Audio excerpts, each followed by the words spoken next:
विकासनगर में खनन का कारोबार हिंसक रूप लेता जा रहा है। तमाम प्रतिबंधों के बावजूद भी खनन माफिया क्षेत्र की नदियों में अवैध खनन कर रहे हैं। अगर ग्रामीण विरोध करते हैं तो खनन माफिया ग्रामीणों को डराते धमकाते हैं। ताजा मामला सेलाकुई थाना क्षेत्र के कैंचीवाला गांव से सामने आया है, जहां खनन माफिया नदी में जेसीबी मशीन लगाकर अवैध खनन करने में लगे हुए थे। इसकी ग्रामीणों को जब भनक लगी तो वो अवैध खनन रुकवाने नदी पर गए, जहां खनन माफियाओं के गुर्गों ने ग्रामीणों पर फायर झोंक दिया, जिसके बाद मौके पर अफरा तफरी का माहौल हो गया। लेकिन जैसे ही ग्रामीणों की संख्या बढ़ी तो बंदूकधारी व्यक्ति मौके से फरार हो गए। ग्रामीणों ने आरोपियों को गिरफ्तारी की मांग की है, लेकिन मामले में अभी तक कोई कार्रवाई न होने से ग्रामीण नाराज हैं।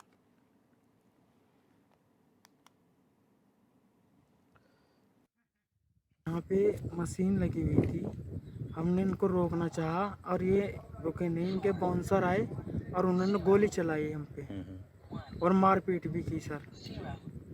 और गोली भाई को, उसको कादिर भाई को मारनी चाहिए।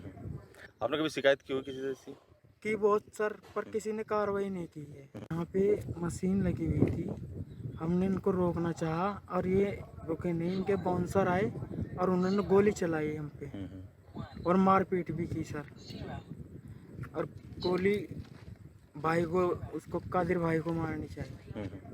आपने कभी शिकायत की हो किसी से ऐसी?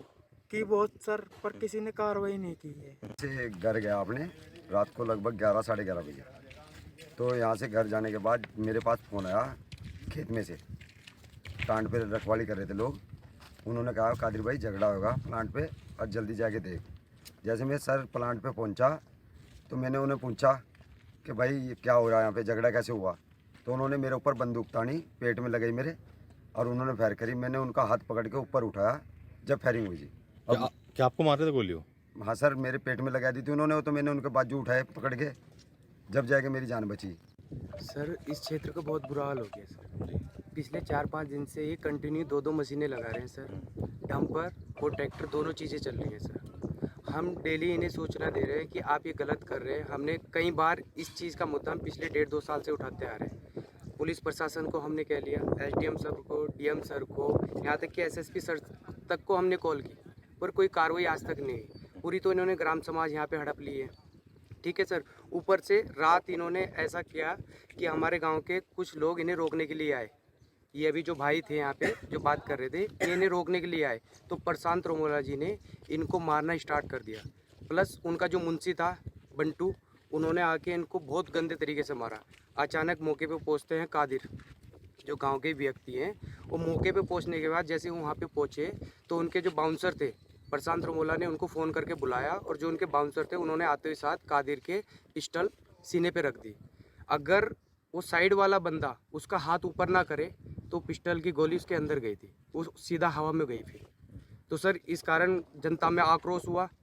जैसे गांव के लोग भागे, सुनते रहे कि यहाँ पे फायरिंग होगी, तो लोग काफ़ी सारा इकट्ठा हो गए। तो फिर आके उसके बाद फिर प्रशांत रोमोला ये बोलते हैं तुमसे जो हो वो कर लो, मेरा तो 5-5, 10-10 लाख रुपए जा रहा है, मेरा कोई कुछ।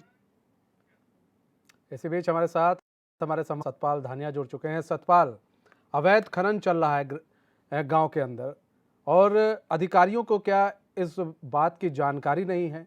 ग्रामीणों ने जब रोकने की कोशिश की तो उन पर फायरिंग हो रही है। आखिर अधिकारी कहाँ हैं?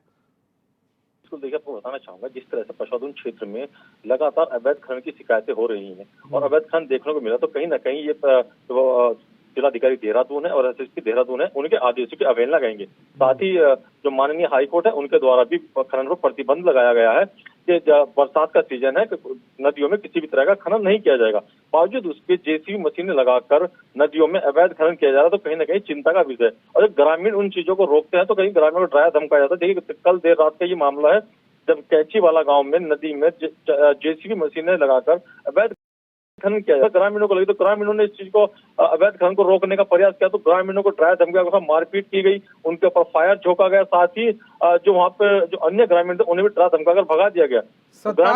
सतपाल, ये खनन माफिया कौन है? क्या ये गांव के ही लोग हैं या फिर कहीं बाहर से लोग आकर यहाँ पर खनन कर रहे हैं?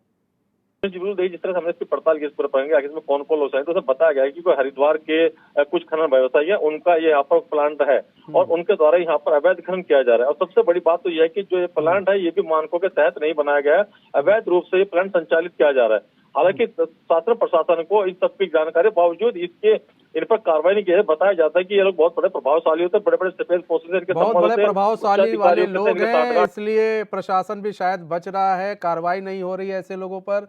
और खनन करते हैं ऐसे लोग गांव में आके, यहाँ तक कि कोर्ट ने भी रोक लगाई है, प्रशासन ने भी रोक लगाई है, बावजूद इसके ये लोग बात नहीं सुन रहे हैं। सतपाल धानिया हमारे साथ जुड़ने के लिए और तमाम जानकारी देने के लिए